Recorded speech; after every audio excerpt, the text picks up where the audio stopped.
যখন কোন বান্দা সূরা ফাতিহার একটা করে আয়াত বলে আলহামদুলিল্লাহি রাব্বিল আলামিন, সঙ্গে সঙ্গে আল্লাহ জবাব দিয়ে বলেন হামিদানি আবদি, বান্দা তুই আমার প্রশংসা করলি। আর রহমানির রহিম যখন বলে আল্লাহ বলেন আসনা আলাইয়া আবদি। মালিক ইয়াউমিদ্দিন যখন বলে আল্লাহ বলেন মাজ্জাদানি আবদি।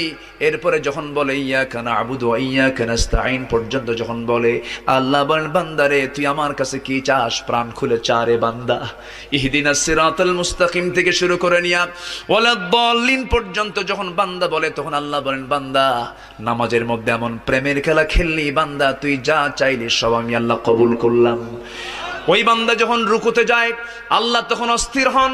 ওই বান্দা যখন সিজদায় যাওয়ার জন্য প্রস্তুতি নাই, সমস্ত ফেরেশতাকে ডাক দিয়ে বলেন ও ফেরেশতারা, এই বান্দাগুলো আমাকে দেখলো না, রাসূলকে দেখলো না, কোরআনকে দেখে হাদিসকে বিশ্বাস করে আমাকে খুশি করার জন্য তার সবচেয়ে সম্মানজনক